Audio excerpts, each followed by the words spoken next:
The English Wikipedia is, along with the Simple English Wikipedia, one of two English-language editions of Wikipedia, an online encyclopedia. It was founded on January 15, 2001 as Wikipedia's first edition and, as of November 2, 2022, has the most articles of any edition, at 6,570,011. As of November 2022, 11% of articles in all Wikipedias belong to the English language edition. This share was more than 50% in 2003. The edition's 1 billionth edit was made on January 13, 2021. Classification. English is an Indo-European language and belongs to the West Germanic group of the Germanic languages. Old English originated from a Germanic tribal and linguistic continuum along the Frisian North Sea coast, whose languages gradually evolved into the Anglic languages in the British Isles, and into the Frisian languages and Low German/Low Saxon on the continent. The Frisian languages, which together with the Anglic languages form the Anglo-Frisian languages, are the closest living relatives of English. Low German/Low Saxon is also closely related, and sometimes English, the Frisian languages, and Low German are grouped together as the Ingvaeonic languages, though this grouping remains debated. Old English evolved into Middle English, which in turn evolved into Modern English. Particular dialects of Old and Middle English also developed into a number of other Anglic languages, including Scots and the extinct Fingalian and Forth and Bargy dialects of Ireland. Like Icelandic and Faroese, the development of English in the British Isles isolated it from the continental Germanic languages and influences, and it has since diverged considerably.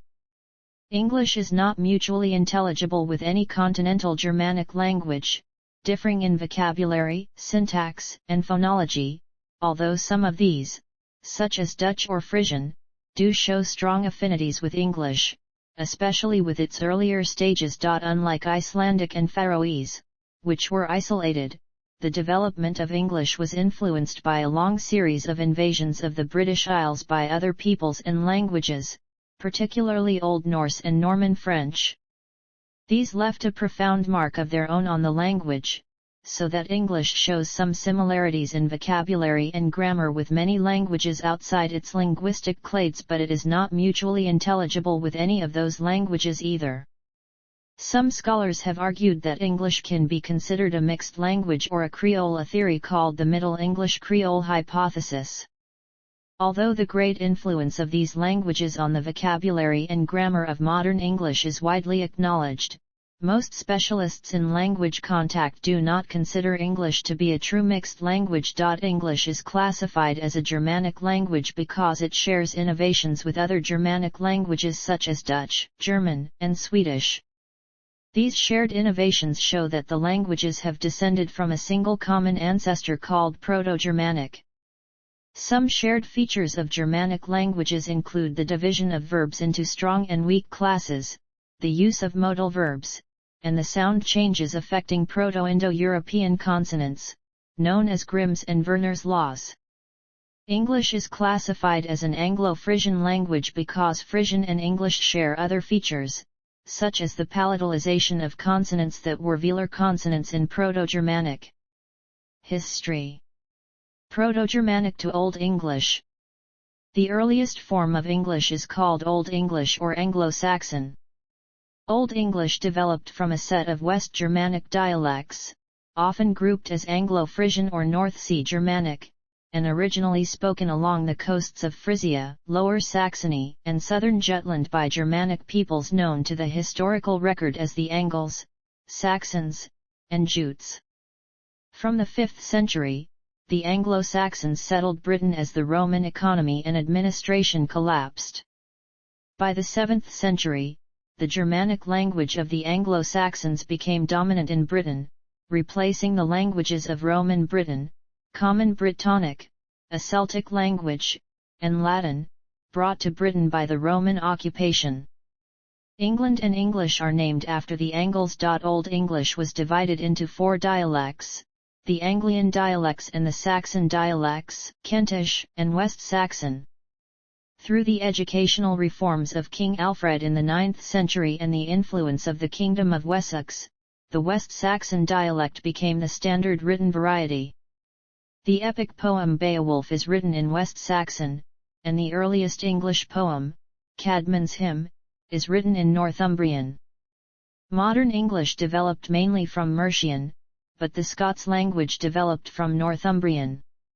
A few short inscriptions from the early period of Old English were written using a runic script. By the 6th century, a Latin alphabet was adopted, written with half-uncial letter forms. It included the runic letters Win and Thorn, and the modified Latin letters Eth and Ash. Old English is essentially a distinct language from modern English and is virtually impossible for 21st century unstudied English speakers to understand. Its grammar was similar to that of modern German, and its closest relative is Old Frisian. Nouns, adjectives, pronouns, and verbs had many more inflectional endings and forms, and word order was much freer than in modern English. Modern English has case forms in pronouns and has a few verb inflections, but Old English had case endings in nouns as well, and verbs had more person and number endings. The translation of Matthew 8:20 from 1000 shows examples of case endings and a verb ending. Foxes have a holu and hiafonan fuglas nest. Foxes have a holu and hiafonan fuglas nest. fox-nom.plhave-prs.plhole-acc.pl and heaven-gen.sgbird-nom.plnest-acc.pl. Foxes have holes and the birds of heaven nests. Middle English. From the 8th to the 12th century, Old English gradually transformed through language contact into Middle English. Middle English is often arbitrarily defined as beginning with the conquest of England by William the Conqueror in 1066, but it developed further in the period from 1200 to 1450.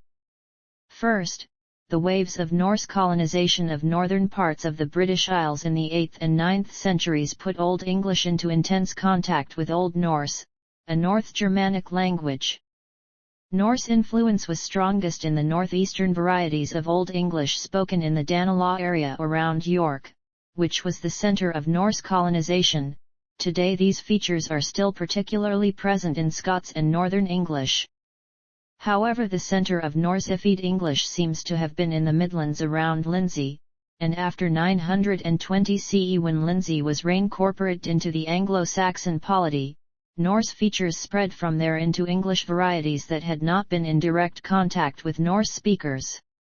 An element of Norse influence that persists in all English varieties today is the group of pronouns beginning with th, which replaced the Anglo-Saxon pronouns with h. With the Norman conquest of England in 1066, the now Norse-ified Old English language was subject to contact with Old French, in particular with the Old Norman dialect.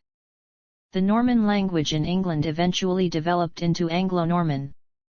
Because Norman was spoken primarily by the elites and nobles, while the lower classes continued speaking Anglo-Saxon, the main influence of Norman was the introduction of a wide range of loanwords related to politics, legislation, and prestigious social domains. Middle English also greatly simplified the inflectional system, probably in order to reconcile Old Norse and Old English, which were inflectionally different but morphologically similar. The distinction between nominative and accusative cases was lost except in personal pronouns, the instrumental case was dropped, and the use of the genitive case was limited to indicating possession. The inflectional system regularized many irregular inflectional forms, and gradually simplified the system of agreement, making word order less flexible.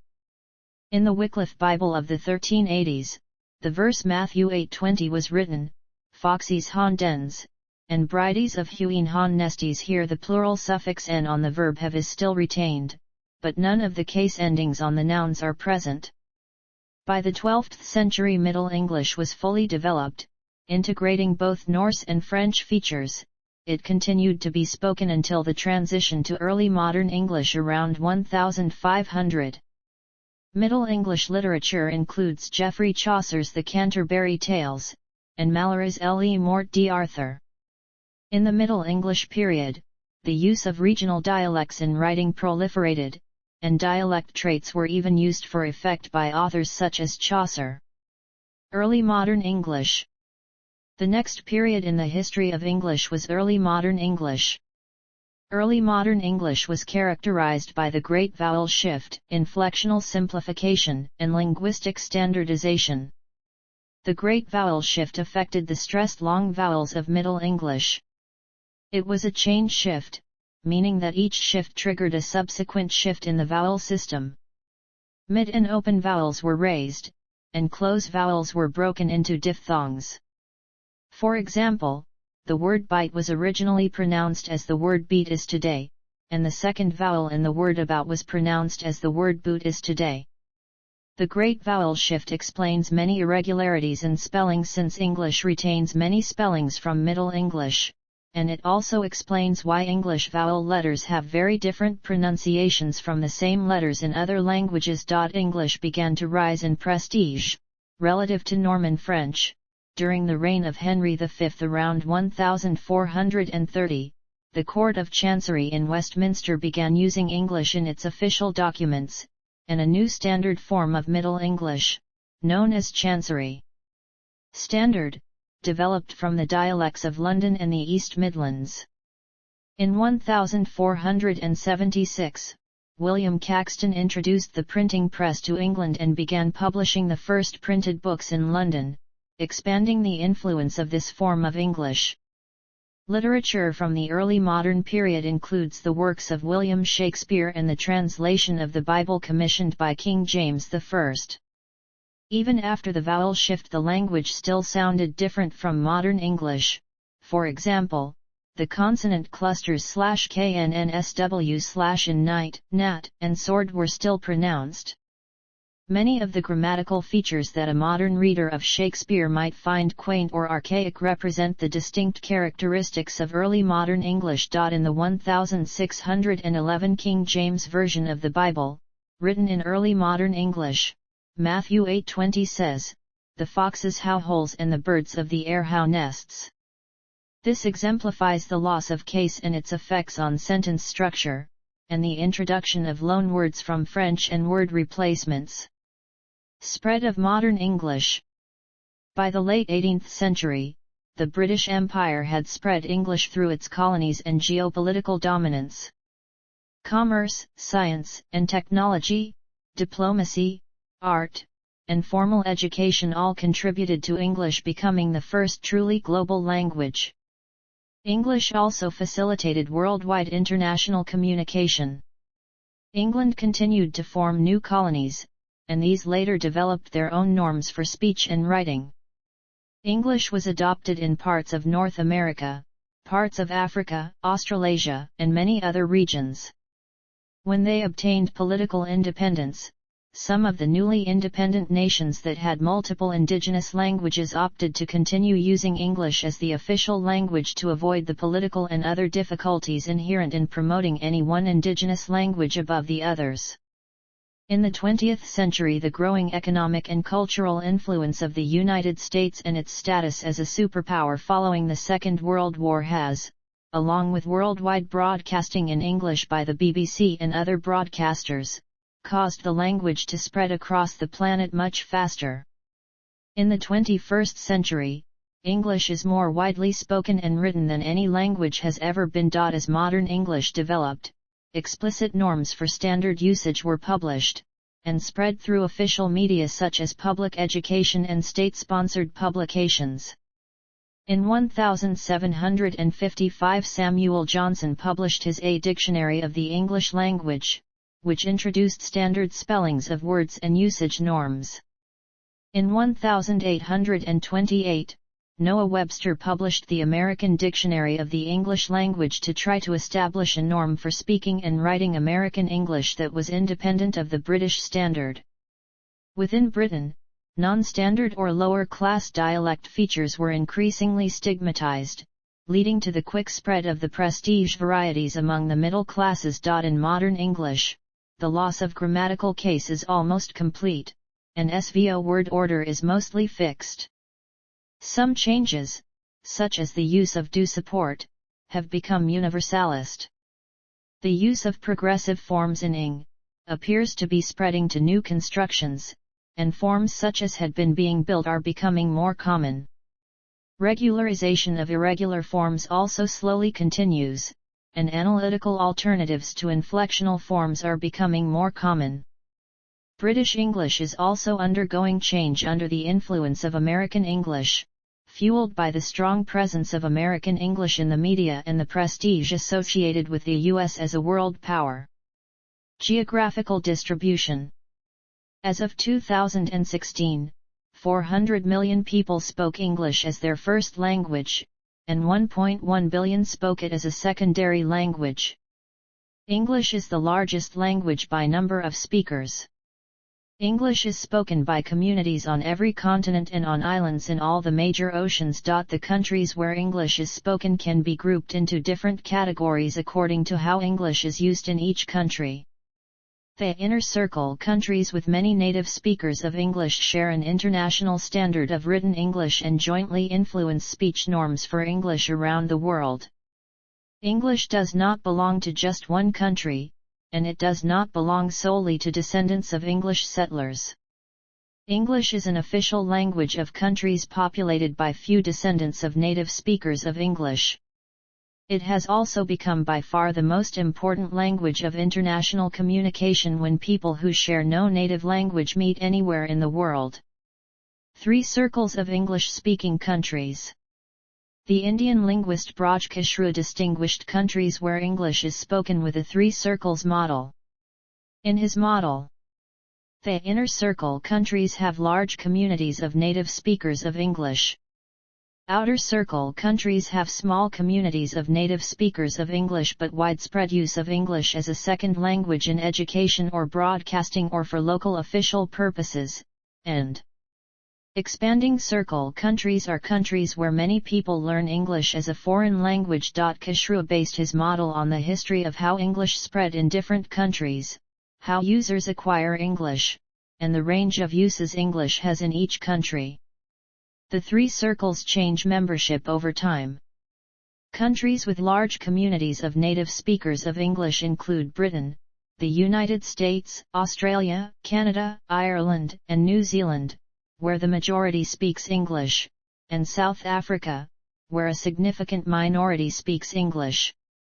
The countries with the most native English speakers are, in descending order, the United States, the United Kingdom, Canada, Australia, South Africa, Ireland, and New Zealand. In these countries, children of native speakers learn English from their parents, and local people who speak other languages and new immigrants learn English to communicate in their neighborhoods and workplaces. The inner circle countries provide the base from which English spreads to other countries in the world. Estimates of the numbers of second language and foreign language English speakers vary greatly from 470 million to more than 1 billion, depending on how proficiency is defined. Linguist David Crystal estimates that non-native speakers now outnumber native speakers by a ratio of 3 to 1. In Kishru's 3 circles model, the outer circle countries are countries such as the Philippines, Jamaica, India, Pakistan, Singapore, Malaysia, and Nigeria, with a much smaller proportion of native speakers of English but much use of English as a second language for education, government, or domestic business, and its routine use for school instruction and official interactions with the government. Those countries have millions of native speakers of dialect continua ranging from an English-based Creole to a more standard version of English. They have many more speakers of English who acquire English as they grow up through day-to-day use and listening to broadcasting, especially if they attend schools where English is the medium of instruction. Varieties of English learned by non-native speakers born to English-speaking parents may be influenced, especially in their grammar, by the other languages spoken by those learners. Most of those varieties of English include words little used by native speakers of English in the inner circle countries, and they may show grammatical and phonological differences from inner circle varieties as well. The standard English of the inner circle countries is often taken as a norm for use of English in the outer circle countries. In the three circles model, countries such as Poland, China, Brazil, Germany, Japan, Indonesia, Egypt, and other countries where English is taught as a foreign language, make up the expanding circle. The distinctions between English as a first language, as a second language, and as a foreign language are often debatable and may change in particular countries over time. For example, in the Netherlands and some other countries of Europe, knowledge of English as a second language is nearly universal, with over 80% of the population able to use it, and thus English is routinely used to communicate with foreigners and often in higher education. In these countries, although English is not used for government business, its widespread use puts them at the boundary between the outer circle and expanding circle. English is unusual among world languages in how many of its users are not native speakers but speakers of English as a second or foreign language. Many users of English in the expanding circle use it to communicate with other people from the expanding circle, so that interaction with native speakers of English plays no part in their decision to use the language. Non-native varieties of English are widely used for international communication, and speakers of one such variety often encounter features of other varieties. Very often today a conversation in English anywhere in the world may include no native speakers of English at all, even while including speakers from several different countries. This is particularly true of the shared vocabulary of mathematics and the sciences. Pluricentric English. English is a pluricentric language, which means that no one national authority sets the standard for use of the language. Spoken English, for example English used in broadcasting, generally follows national pronunciation standards that are also established by custom rather than by regulation. International broadcasters are usually identifiable as coming from one country rather than another through their accents, but newsreader scripts are also composed largely in international standard written English. The norms of standard written English are maintained purely by the consensus of educated English speakers around the world, without any oversight by any government or international organization. American listeners generally readily understand most British broadcasting, and British listeners readily understand most American broadcasting. Most English speakers around the world can understand radio programs, television programs, and films from many parts of the English-speaking world. Both standard and non-standard varieties of English can include both formal or informal styles, distinguished by word choice and syntax, and use both technical and non-technical registers. The settlement history of the English-speaking inner circle countries outside Britain helped level dialect distinctions and produce coineized forms of English in South Africa, Australia, and New Zealand. The majority of immigrants to the United States without British ancestry rapidly adopted English after arrival. Now the majority of the United States population are monolingual English speakers, and English has been given official or co-official status by 30 of the 50 state governments, as well as all 5 territorial governments of the U.S., though there has never been an official language at the federal level. English as a global language. English has ceased to be an English language in the sense of belonging only to people who are ethnically English. Use of English is growing country by country internally and for international communication. Most people learn English for practical rather than ideological reasons. Many speakers of English in Africa have become part of an Afro-Saxon language community that unites Africans from different countries. As decolonization proceeded throughout the British Empire in the 1950s and 1960s, former colonies often did not reject English but rather continued to use it as independent countries setting their own language policies. For example, the view of the English language among many Indians has gone from associating it with colonialism to associating it with economic progress, and English continues to be an official language of India. English is also widely used in media and literature, and the number of English-language books published annually in India is the third largest in the world after the US and UK. However, English is rarely spoken as a first language, numbering only around a couple 100,000 people, and less than 5% of the population speak fluent English in India.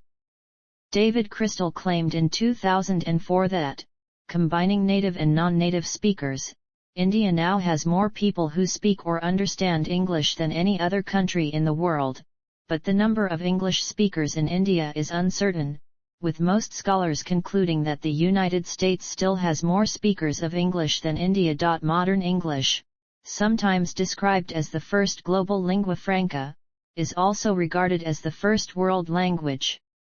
English is the world's most widely used language in newspaper publishing, book publishing, international telecommunications, scientific publishing, international trade, mass entertainment, and diplomacy. English is, by international treaty, the basis for the required controlled natural languages CSPEAK and AIRSPEAK, used as international languages of seafaring and aviation.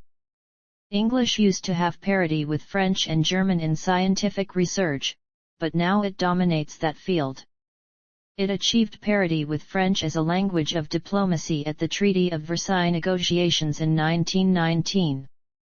By the time of the foundation of the United Nations at the end of World War II, English had become preeminent and is now the main worldwide language of diplomacy and international relations.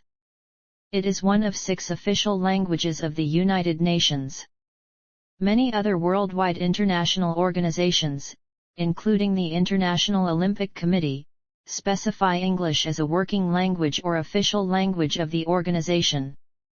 Many regional international organizations such as the European Free Trade Association, Association of Southeast Asian Nations, and Asia-Pacific Economic Cooperation set English as their organization's sole working language, even though most members are not countries with a majority of native English speakers.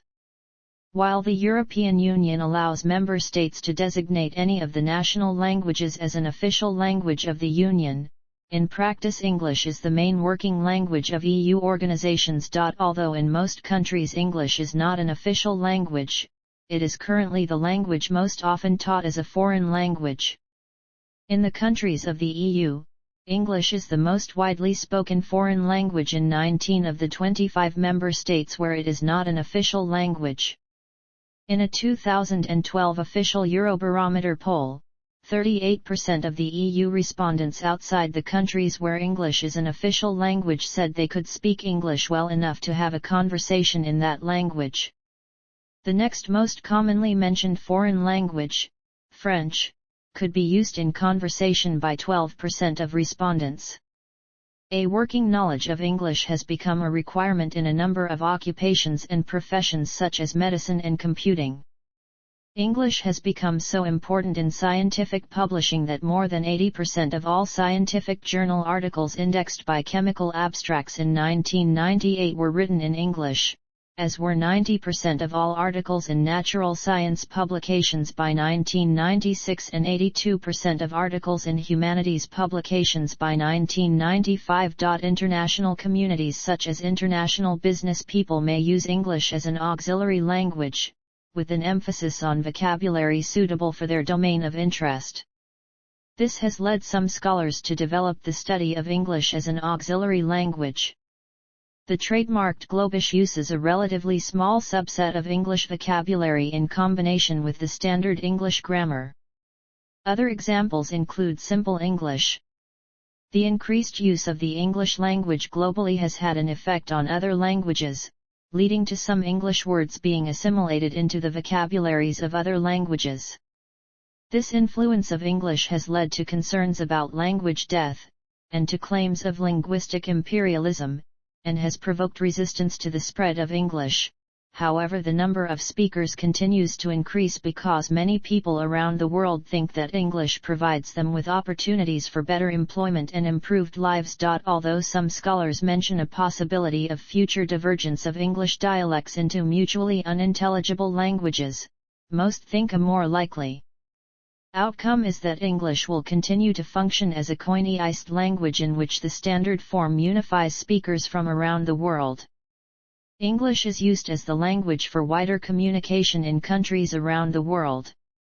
Thus English has grown in worldwide use much more than any constructed language proposed as an international auxiliary language, including Esperanto. Phonology. The phonetics and phonology of the English language differ from one dialect to another, usually without interfering with mutual communication.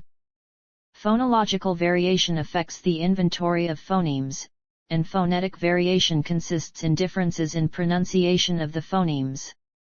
This overview mainly describes the standard pronunciations of the United Kingdom and the United States, received pronunciation and General American.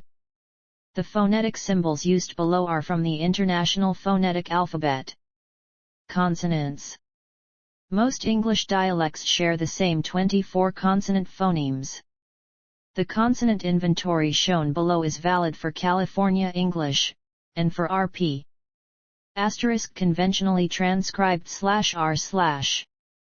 In the table, when obstruents appear in pairs, such as /pb/, /td/ and /sz/, the first is fortis and the second is lenis. Fortis obstruents, such as /pts/ are pronounced with more muscular tension and breath force than lenis consonants, such as /bdz/, and are always voiceless. Lenis consonants are partly voiced at the beginning and end of utterances, and fully voiced between vowels. Fortis stops such as /p/ have additional articulatory or acoustic features in most dialects. They are aspirated when they occur alone at the beginning of a stressed syllable, often unaspirated in other cases, and often unreleased or preglottalized at the end of a syllable. In a single-syllable word, a vowel before a fortis stop is shortened, thus nip has a noticeably shorter vowel than nib. Lenis stops, bin, about, nib. Fortis stops, pin, spin, happy, nip, or in RP, the lateral approximant /l/ has two main allophones, the clear or plain, as in light, and the dark or velarized, as in full. GA has dark L in most cases. Clear L, RP light. Dark L, RP and GA full. GA light all sonorants devoice when following a voiceless obstruent, and they are syllabic when following a consonant at the end of a word. Voiceless sonorants, clay, snow RP, GA. Syllabic sonorants, paddle, button. Vowels. The pronunciation of vowels varies a great deal between dialects and is one of the most detectable aspects of a speaker's accent. The table below lists the vowel phonemes in received pronunciation and General American, with examples of words in which they occur from lexical sets compiled by linguists. The vowels are represented with symbols from the International Phonetic Alphabet. Those given for RP are standard in British dictionaries and other publications. In RP, vowel length is phonemic. Long vowels are marked with a triangular colon in the table above, such as the vowel of need as opposed to bid. In GA, vowel length is non-distinctive. In both RP and GA, vowels are phonetically shortened before fortis consonants in the same syllable, like /ttf/, but not before lenis consonants like /ddv/ or in open syllables. Thus, the vowels of rich, neat, and safe are noticeably shorter than the vowels of ridge, need, and save, and the vowel of light is shorter than that of lie.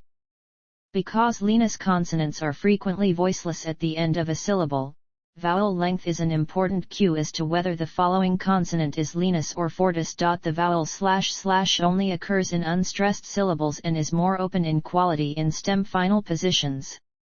Some dialects do not contrast // and // in unstressed positions, so that rabbit and abbot rhyme and Lenin are homophonous, a dialect feature called weak vowel merger. GA/R/ and /R/ are realized as an R-colored vowel, as in further, which in RP is realized as Phonotactics. An English syllable includes a syllable nucleus consisting of a vowel sound. Syllable onset and coda are optional. A syllable can start with up to 3 consonant sounds, as in sprint/sprnt/, and end with up to 5, as in angst/xt/. This gives an English syllable the following structure: V, where C represents a consonant and V a vowel. The word strength/strk theta s/ is thus close to the most complex syllable possible in English. The consonants that may appear together in onsets or codas are restricted, as is the order in which they may appear. Onsets can only have 4 types of consonant clusters: a stop and approximant, as in play, a voiceless fricative and approximant, as in fly or sly, s and a voiceless stop, as in stay, and s, a voiceless stop, and an approximant, as in string. Clusters of nasal and stop are only allowed in codas. Clusters of obstruents always agree in voicing, and clusters of sibilants and of plosives with the same point of articulation are prohibited. Furthermore, several consonants have limited distributions. /h/ can only occur in syllable initial position, and // only in syllable final position. Stress, rhythm, and intonation. Stress plays an important role in English. Certain syllables are stressed, while others are unstressed. Stress is a combination of duration, intensity, vowel quality, and sometimes changes in pitch. Stressed syllables are pronounced longer and louder than unstressed syllables, and vowels in unstressed syllables are frequently reduced while vowels in stressed syllables are not. Some words, primarily short function words but also some modal verbs such as can, have weak and strong forms depending on whether they occur in stressed or non-stressed position within a sentence. Stress in English is phonemic, and some pairs of words are distinguished by stress. For instance, the word contract is stressed on the first syllable when used as a noun, but on the last syllable for most meanings when used as a verb. Here stress is connected to vowel reduction. In the noun contract the first syllable is stressed and has the unreduced vowel //, but in the verb contract the first syllable is unstressed and its vowel is reduced to //. Stress is also used to distinguish between words and phrases, so that a compound word receives a single stress unit, but the corresponding phrase has 2, e.g. a burnout versus to burnout, and a hot dog versus a hot dog. In terms of rhythm, English is generally described as a stress-timed language, meaning that the amount of time between stressed syllables tends to be equal. Stressed syllables are pronounced longer, but unstressed syllables are shortened. Vowels in unstressed syllables are shortened as well, and vowel shortening causes changes in vowel quality, vowel reduction. Regional variation. Varieties of English vary the most in pronunciation of vowels. The best-known national varieties used as standards for education in non-English speaking countries are British and American. Countries such as Canada, Australia, Ireland, New Zealand, and South Africa have their own standard varieties which are less often used as standards for education internationally. Some differences between the various dialects are shown in the table. Varieties of Standard English and their features. English has undergone many historical sound changes, some of them affecting all varieties, and others affecting only a few. Most standard varieties are affected by the Great Vowel Shift, which changed the pronunciation of long vowels, but a few dialects have slightly different results. In North America, a number of change shifts such as the Northern Cities Vowel Shift and Canadian Shift have produced very different vowel landscapes in some regional accents. Some dialects have fewer or more consonant phonemes and phones than the standard varieties. Some conservative varieties like Scottish English have a voiceless sound in wine that contrasts with the voiced in wine, but most other dialects pronounce both words with voiced, a dialect feature called wine-wine merger. The unvoiced velar fricative sound /x/ is found in Scottish English, which distinguishes lock/lx/ from lock/lk/.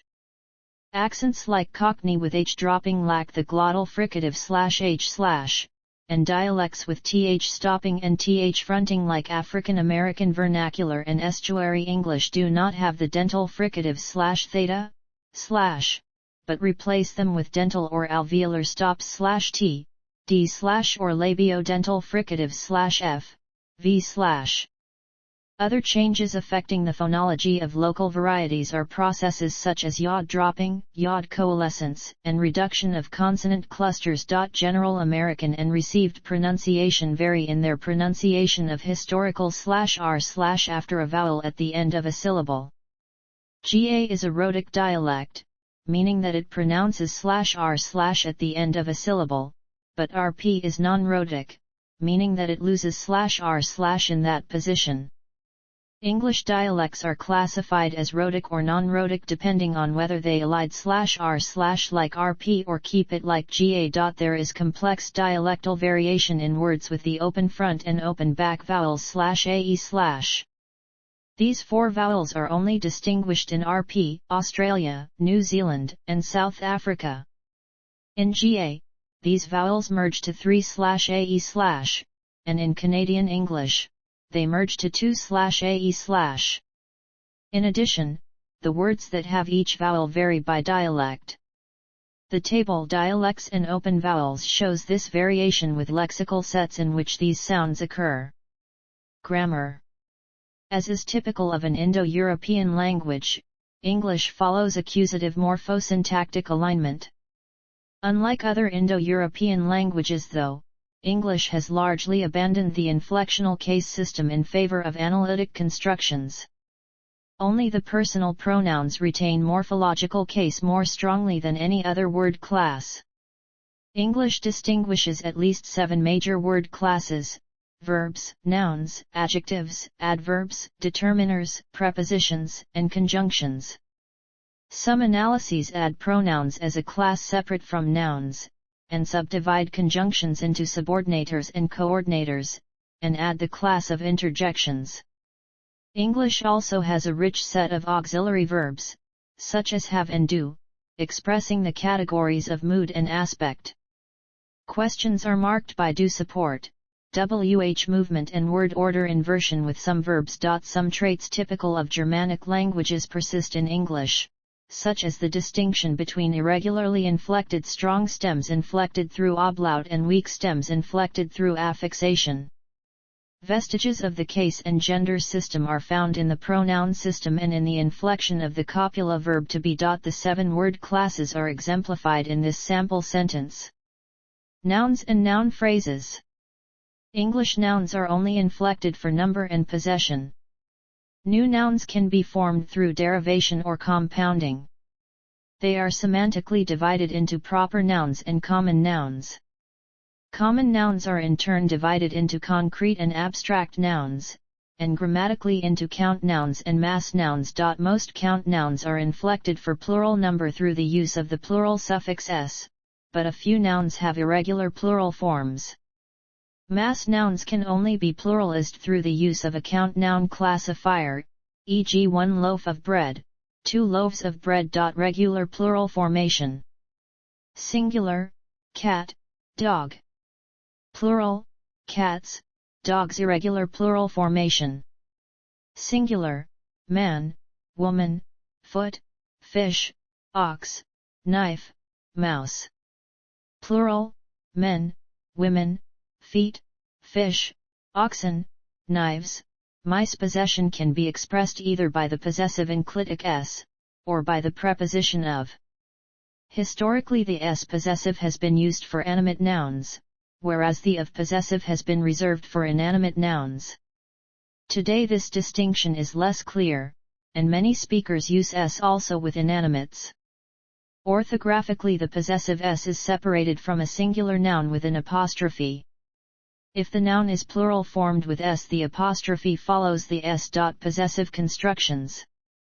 With s, the woman's husband's child. With of, the child of the husband of the woman. Nouns can form noun phrases where they are the syntactic head of the words that depend on them, such as determiners, quantifiers, conjunctions, or adjectives. Noun phrases can be short, such as the man, composed only of a determiner and a noun. They can also include modifiers such as adjectives and specifiers such as determiners. But they can also tie together several nouns into a single long NP, using conjunctions such as and, or prepositions such as with, e.g. the tall man with the long red trousers and his skinny wife with the spectacles. Regardless of length, an NP functions as a syntactic unit. For example, the possessive enclitic can, in cases which do not lead to ambiguity, follow the entire noun phrase, as in the President of India's wife, where the enclitic follows India and not President. The class of determiners is used to specify the noun they precede in terms of definiteness, where the marks a definite noun and a or and an indefinite one. A definite noun is assumed by the speaker to be already known by the interlocutor, whereas an indefinite noun is not specified as being previously known. Quantifiers, which include one, many, some and all, are used to specify the noun in terms of quantity or number. The noun must agree with the number of the determiner, e.g. one man but all men. Determiners are the first constituents in a noun phrase. Adjectives. Pronouns, case, and person. Prepositions. Verbs and verb phrases.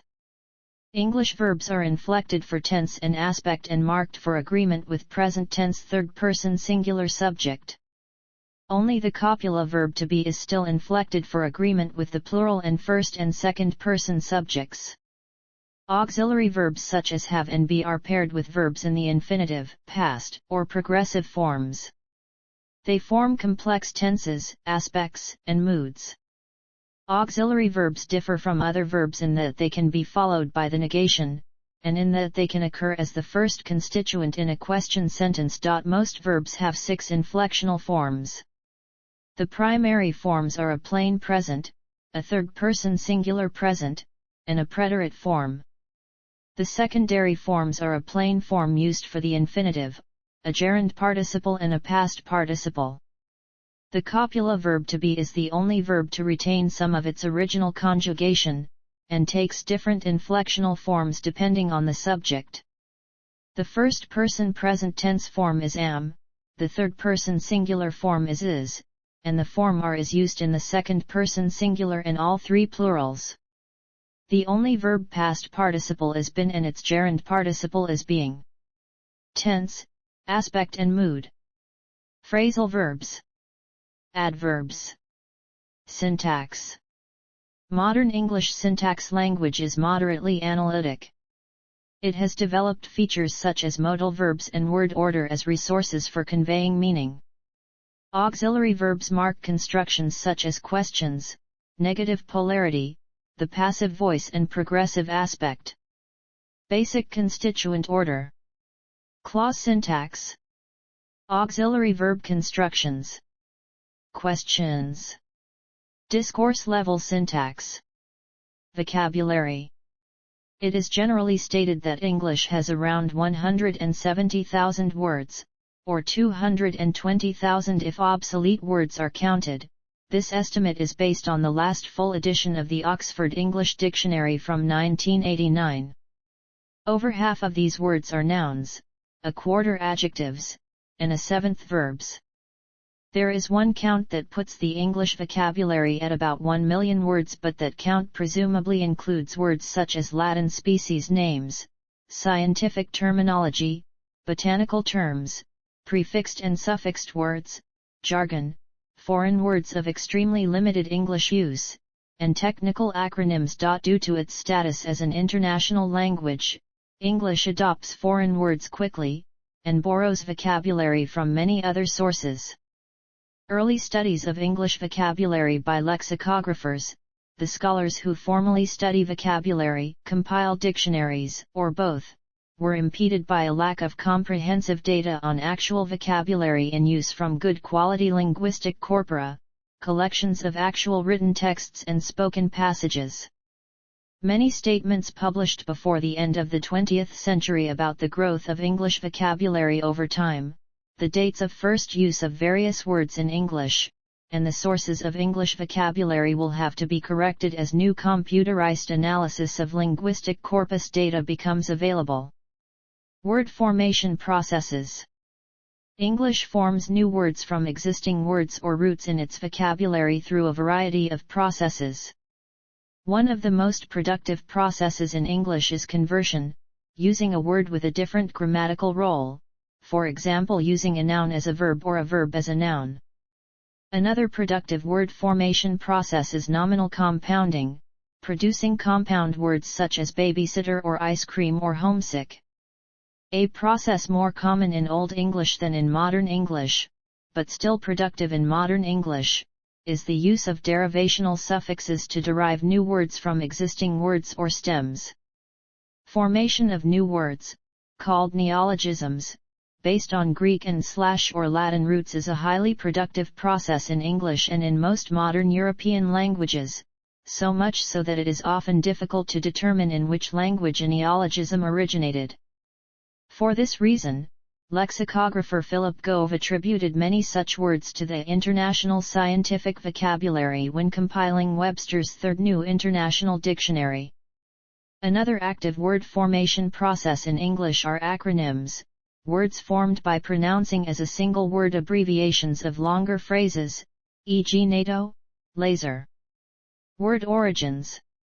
English, besides forming new words from existing words and their roots, also borrows words from other languages. This adoption of words from other languages is commonplace in many world languages, but English has been especially open to borrowing of foreign words throughout the last 1,000 years. The most commonly used words in English are West Germanic. The words in English learned first by children as they learn to speak, particularly the grammatical words that dominate the word count of both spoken and written texts, are mainly the Germanic words inherited from the earliest periods of the development of Old English. But one of the consequences of long language contact between French and English in all stages of their development is that the vocabulary of English has a very high percentage of Latinate words.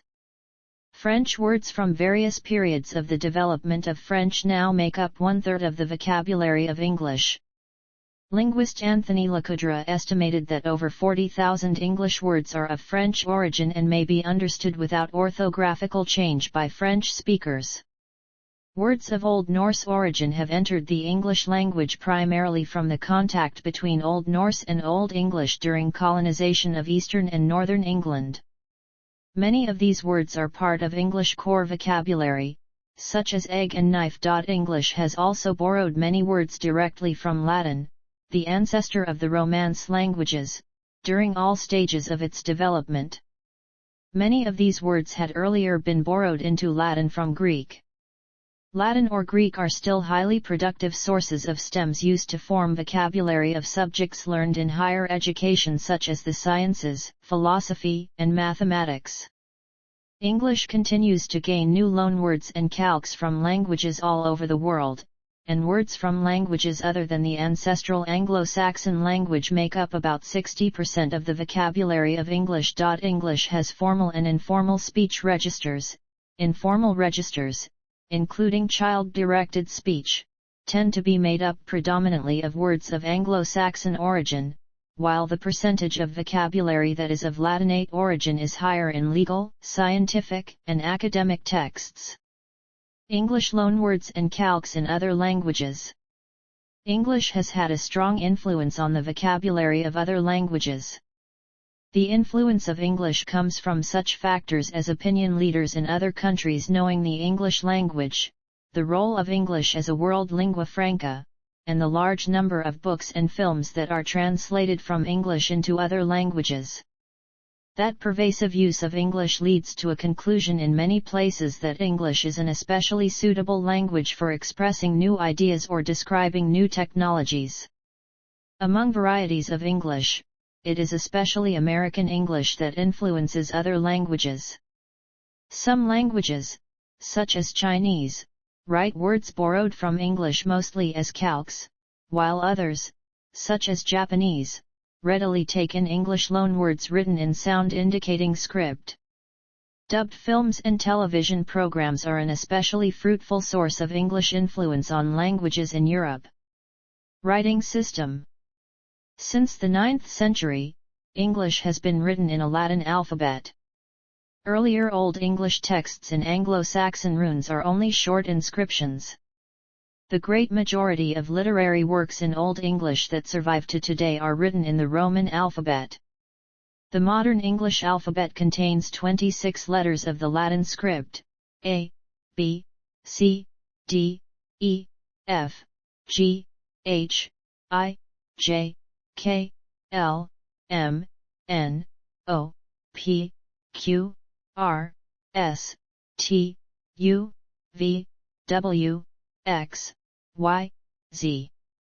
The spelling system, or orthography, of English is multi-layered and complex, with elements of French, Latin, and Greek spelling on top of the native Germanic system.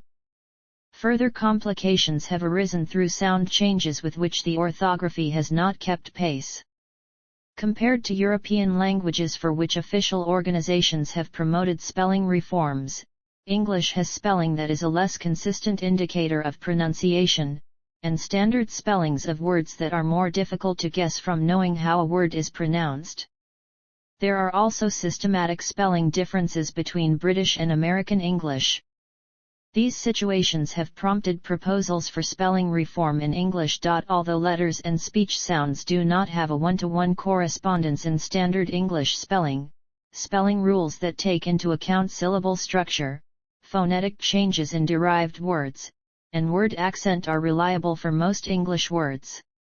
Moreover, standard English spelling shows etymological relationships between related words that would be obscured by a closer correspondence between pronunciation and spelling, for example the words photograph, photography, and photographic, or the words electricity and electrical. While few scholars agree with Chomsky and Halley that conventional English orthography is near optimal, there is a rationale for current English spelling patterns. The standard orthography of English is the most widely used writing system in the world. Standard English spelling is based on a graphemorphemic segmentation of words into written clues of what meaningful units make up each word. Readers of English can generally rely on the correspondence between spelling and pronunciation to be fairly regular for letters or digraphs used to spell consonant sounds. The letters B, D, F, H, J, K, L, M, N, P, R, S, T, V, W, Y, Z represent, respectively, the phonemes /B, D, F, H, D, K, L, M, N, P, R, S, T, V, W, J, Z /. The letters C and G normally represent /K/N//, but there is also a soft C pronounced /S/, and a soft G pronounced /D/. The differences in the pronunciations of the letters C and G are often signaled by the following letters in standard English spelling. Digraphs used to represent phonemes and phoneme sequences include CH /T/, SH //, TH /theta/ or // NG // CHU KW/ and PH /F/ in Greek-derived words. The single letter X is generally pronounced as /Z/ in word initial position and as /KS/ otherwise. There are exceptions to these generalizations, often the result of loanwords being spelled according to the spelling patterns of their languages of origin or residues of proposals by scholars in the early period of modern English to follow the spelling patterns of Latin for English words of Germanic origin. For the vowel sounds of the English language, however, correspondences between spelling and pronunciation are more irregular. There are many more vowel phonemes in English than there are single vowel letters. As a result, some long vowels are often indicated by combinations of letters, or the historically based silent E. The consequence of this complex orthographic history is that learning to read and write can be challenging in English. It can take longer for school pupils to become independently fluent readers of English than of many other languages, including Italian, Spanish, and German. Nonetheless, there is an advantage for learners of English reading in learning the specific sound symbol regularities that occur in the standard English spellings of commonly used words. Such instruction greatly reduces the risk of children experiencing reading difficulties in English. Making primary school teachers more aware of the primacy of morpheme representation in English may help learners learn more efficiently to read and write English. English writing also includes a system of punctuation marks that is similar to those used in most alphabetic languages around the world. The purpose of punctuation is to mark meaningful grammatical relationships in sentences to aid readers in understanding a text and to indicate features important for reading a text aloud. Dialects, accents, and varieties. Dialectologists identify many English dialects, which usually refer to regional varieties that differ from each other in terms of patterns of grammar, vocabulary, and pronunciation. The pronunciation of particular areas distinguishes dialects as separate regional accents. The major native dialects of English are often divided by linguists into the two extremely general categories of British English and North American English. There also exists a third common major grouping of English varieties, Southern Hemisphere English, the most prominent being Australian and New Zealand English. Britain and Ireland. Since the English language first evolved in Britain and Ireland, the archipelago is home to the most diverse dialects, particularly in England. Within the United Kingdom, the received pronunciation, an educated dialect of South East England, is traditionally used as the broadcast standard and is considered the most prestigious of the British dialects. The spread of RP through the media has caused many traditional dialects of rural England to recede, as youths adopt the traits of the prestige variety instead of traits from local dialects. At the time of the survey of English dialects, grammar and vocabulary differed across the country, but a process of lexical attrition has led most of this variation to disappear. Nonetheless, this attrition has mostly affected dialectal variation in grammar and vocabulary, and in fact, only 3% of the English population actually speak RP, the remainder speaking in regional accents and dialects with varying degrees of RP influence. There is also variability within RP, particularly along class lines between upper and middle class RP speakers and between native RP speakers and speakers who adopt RP later in life. Within Britain, there is also considerable variation along lines of social class, and some traits, though exceedingly common, are considered non-standard and are associated with lower class speakers and identities. An example of this is age dropping, which was historically a feature of lower-class London English, particularly Cockney, and can now be heard in the local accents of most parts of England, yet it remains largely absent in broadcasting and among the upper crust of British society. English in England can be divided into four major dialect regions: South West English, South East English, Midlands English, and Northern English. Within each of these regions several local sub-dialects exist. Within the Northern region, there is a division between the Yorkshire dialects and the Geordie dialects spoken in Northumbria around Newcastle, and the Lancashire dialects with local urban dialects in Liverpool and Manchester. Having been the centre of Danish occupation during the Viking invasions, Northern English dialects, particularly the Yorkshire dialect, retain Norse features not found in other English varieties. Since the 15th century, southeastern England varieties have centred on London, which has been the centre from which dialectal innovations have spread to other dialects. In London, the Cockney dialect was traditionally used by the lower classes, and it was long a socially stigmatised variety.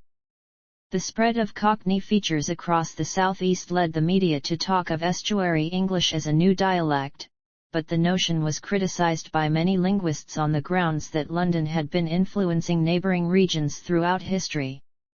Traits that have spread from London in recent decades include the use of intrusive R, T glottalization, and the pronunciation of th/f/or/v/. Scots is today considered a separate language from English, but it has its origins in early Northern Middle English and developed and changed during its history with influence from other sources, particularly Scots Gaelic and Old Norse. Scots itself has a number of regional dialects. And in addition to Scots, Scottish English comprises the varieties of Standard English spoken in Scotland. Most varieties are Northern English accents, with some influence from Scots. In Ireland, various forms of English have been spoken since the Norman invasions of the 11th century. In County Wexford, in the area surrounding Dublin, two extinct dialects known as Forth and Bargy and Fingalian developed as offshoots from early Middle English, and were spoken until the 19th century. Modern Irish English, however, has its roots in English colonization in the 17th century. Today Irish English is divided into Ulster English, the Northern Ireland dialect with strong influence from Scots, and various dialects of the Republic of Ireland. Like Scottish and most North American accents, almost all Irish accents preserve the rhoticity which has been lost in the dialects influenced by RP. North America. North American English is fairly homogeneous compared to British English. Today, American accent variation is often increasing at the regional level and decreasing at the very local level, though most Americans still speak within a phonological continuum of similar accents, known collectively as General American, with differences hardly noticed even among Americans themselves. In most American and Canadian English dialects, rhoticity is dominant, with non-rhoticity becoming associated with lower prestige and social class, especially after World War II. This contrasts with the situation in England, where non-rhoticity has become the standard. Separate from GA are American dialects with clearly distinct sound systems, historically including Southern American English, English of the coastal Northeast, and African American Vernacular English, all of which are historically non-rhotic. Canadian English, except for the Atlantic provinces and perhaps Quebec, may be classified under GA as well, but it often shows the raising of the vowels and before voiceless consonants, as well as distinct norms for written and pronunciation standards. In Southern American English, the most populous American accent group outside of GA, rhoticity now strongly prevails, replacing the region's historical non-rhotic prestige. Southern accents are colloquially described as a drawl or twang, being recognized most readily by the Southern vowel shift initiated by glide deleting in the /a/ vowel, the Southern breaking of several front pure vowels into a gliding vowel or even two syllables, the pin-pen merger, and other distinctive phonological, grammatical, and lexical features, many of which are actually recent developments of the 19th century or later. Today spoken primarily by working and middle-class African Americans. African American Vernacular English is also largely non-rhotic and likely originated among enslaved Africans and African Americans influenced primarily by the non-rhotic, non-standard older Southern dialects. A minority of linguists, contrarily, propose that AAVE mostly traces back to African languages spoken by the slaves who had to develop a Pidgin or Creole English to communicate with slaves of other ethnic and linguistic origins. AAVE's important commonalities with Southern accents suggests it developed into a highly coherent and homogeneous variety in the 19th or early 20th century. AAVE is commonly stigmatized in North America as a form of broken or uneducated English, as are white Southern accents, but linguists today recognize both as fully developed varieties of English with their own norms shared by a large speech community. Australia and New Zealand. Since 1788, English has been spoken in Oceania, and Australian English has developed as a first language of the vast majority of the inhabitants of the Australian continent, its standard accent being General Australian. The English of neighbouring New Zealand has to a lesser degree become an influential standard variety of the language. Australian and New Zealand English are each other's closest relatives with few differentiating characteristics, followed by South African English and the English of southeastern England, all of which have similarly non-rhotic accents, aside from some accents in the South Island of New Zealand. Australian and New Zealand English stand out for their innovative vowels. Many short vowels are fronted or raised, whereas many long vowels have diphthongized. Australian English also has a contrast between long and short vowels, not found in most other varieties. Australian English grammar aligns closely to British and American English. Like American English, collective plural subjects take on a singular verb. New Zealand English uses front vowels that are often even higher than in Australian English. Southeast Asia.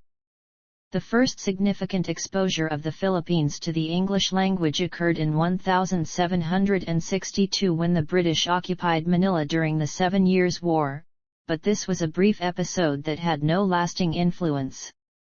English later became more important and widespread during American rule between 1898 and 1946, and remains an official language of the Philippines.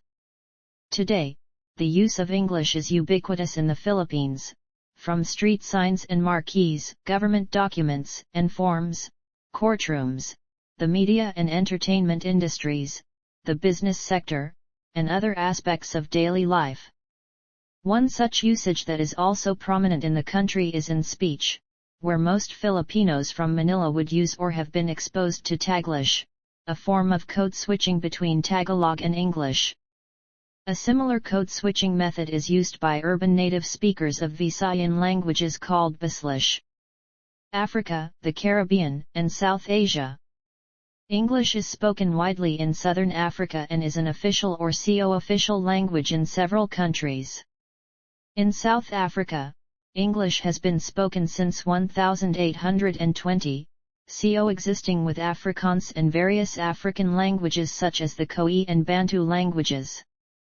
Today, about 9% of the South African population speaks South African English as a first language. SAE is a non-rhotic variety, which tends to follow RP as a norm. It is alone among non-rhotic varieties and lacking intrusive R. There are different L2 varieties that differ based on the native language of the speakers. Most phonological differences from RP are in the vowels. Consonant differences include the tendency to pronounce /p, t, t, k/ without aspiration, while r is often pronounced as a flap instead of as the more common fricative. Nigerian English is a dialect of English spoken in Nigeria. It is based on British English, but in recent years, because of influence from the United States, some words of American English origin have made it into Nigerian English. Additionally, some new words and collocations have emerged from the language, which come from the need to express concepts specific to the culture of the nation. Over 150 million Nigerians speak English. Several varieties of English are also spoken in the Caribbean islands that were colonial possessions of Britain, including Jamaica and the Leeward and Windward Islands and Trinidad and Tobago, Barbados, the Cayman Islands, and Belize. Each of these areas is home both to a local variety of English and a local English-based Creole, combining English and African languages. The most prominent varieties are Jamaican English and Jamaican Creole. In Central America, English-based Creoles are spoken in on the Caribbean coasts of Nicaragua and Panama. Locals are often fluent both in the local English variety and the local Creole languages, and code switching between them is frequent. Indeed, another way to conceptualize the relationship between Creole and standard varieties is to see a spectrum of social registers, with the Creole forms serving as basielect and the more RP-like forms serving as the acrolect, the most formal register. Most Caribbean varieties are based on British English, and consequently, most are non-rhotic, except for formal styles of Jamaican English, which are often rhotic. Jamaican English differs from RP in its vowel inventory, which has a distinction between long and short vowels rather than tense and lax vowels as in Standard English. the diphthongs /ei/n/ou/ are monophthongs and or even the reverse diphthongs end. Often word final consonant clusters are simplified so that child is pronounced end wind. As a historical legacy, Indian English tends to take RP as its ideal, and how well this ideal is realized in an individual's speech reflects class distinctions among Indian English speakers. Indian English accents are marked by the pronunciation of phonemes such as /t/n/d/ and the replacement of /theta/n/ with dentals end. Sometimes Indian English speakers may also use spelling-based pronunciations where the silent H found in words such as ghost is pronounced as an Indian-voiced aspirated stop. Sample text. Article 1 of the Universal Declaration of Human Rights in English. All human beings are born free and equal in dignity and rights. They are endowed with reason and conscience and should act towards one another in a spirit of brotherhood.